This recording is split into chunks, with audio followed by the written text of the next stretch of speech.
MechWarrior 5 is a MechWarrior game. They classify it as vehicle simulation, but since MechWarriors don't exist, better designation would be MechWarrior. These games have been around for a while. I mean, well established and known by most, including me, in the 90s with the MechWarrior games that where you control a mech from the first or third-person perspective. I started on MechWarrior 2, played Ghost Bear's Legacy DLC, and then a little bit of Mercenaries. I think that was definitely the best one out of all of those. And then most recently, which is a while ago, the OG Xbox MechWarrior, where you could play online. They introduced resistance to energy, ballistic, and missile weapons with the armor. And that one you don't have here, but there's plenty enough complexity. It's not to be confused with other games where you're controlling a fast-paced, health-regenerating robotic suit. You're managing the various weapon systems, the armor, where you can take damage, and then your lance, which is a squad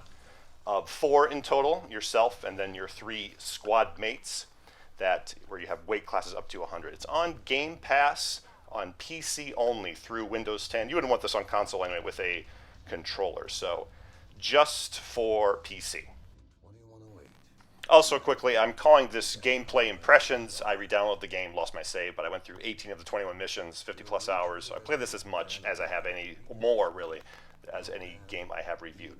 So for the story, it takes place 3015 and goes all the way up decades up until the clan invasion of the 3040s or something. I don't really follow the story, but if you're interested in where it kind of takes place, that's where it is. When you get dropped into the map, you have the various clans' territories, which makes up several solar systems. And you think it's going to be this cinematic experience going in, because there's this grand cutscene in the beginning, but that's all you get. After that, there is some in-game cutscenes, and then you have dozens of hours of none of that. So they're doing this for the fans. And I'm saying that because the fun part about MechWarrior games, it's not about the story itself, it's more the immersion.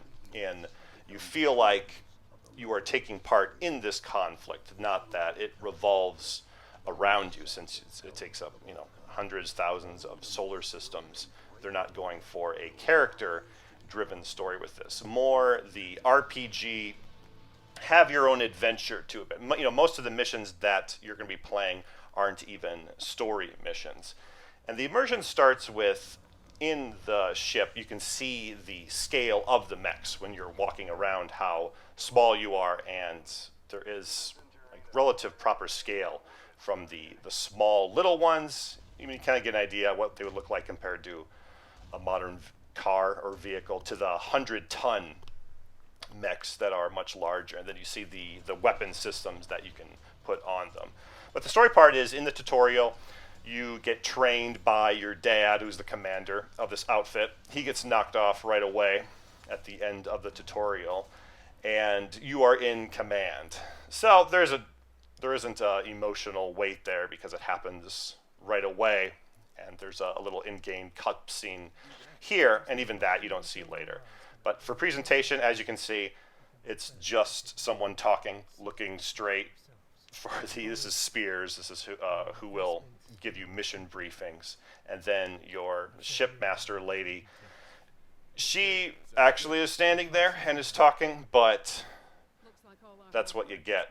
Like a head nod, I think lips moving, and then as you walk around, she just kind of stands there. So that's kind of the thing that you have here. Hey, but fortunately, the gameplay is excellent.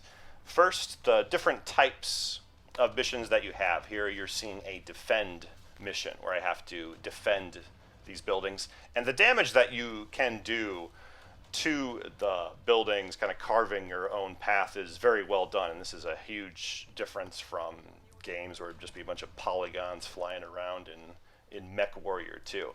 But here's the defend one. That was where I'm defending it. Here's the opposite, where I have to take out several buildings, where I want the damage to go to past 0 to a point. You don't have to destroy all of the buildings, but it has to get low enough where the mission is completed.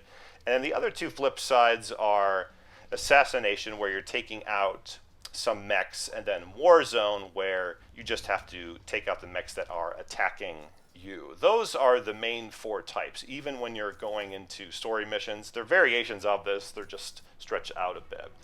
The mechs themselves, you have to manage the weight, how heavy a mech is, and then to manage balancing for the missions, what they do is there's a weight limit in each of them. So some of the mechs, the lighter ones, you'll want to keep longer than you think, because then you get that 4th guy.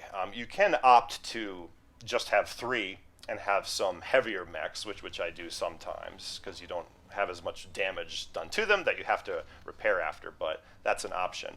A lot to manage here. This isn't one just to jump in. There's been criticism of this one being simpler, more simplistic than other mech games, kind of like with the resistances to ballistic, missile, and energy weapons, but it doesn't really matter.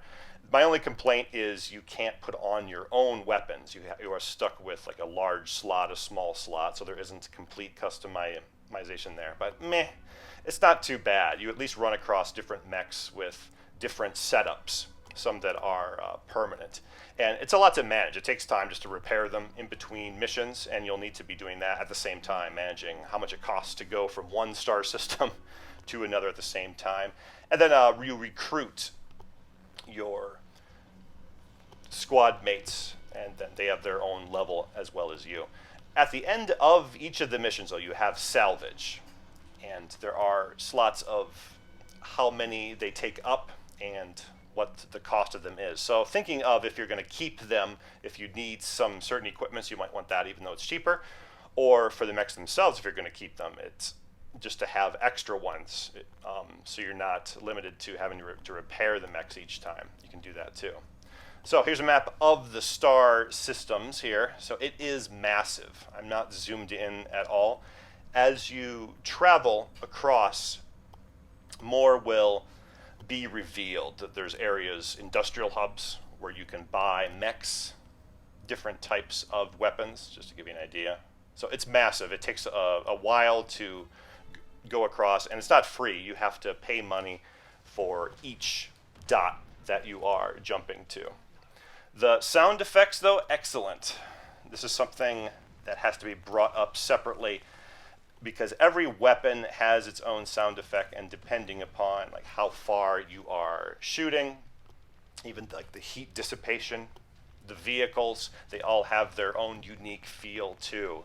It's not just the same type of cockpit.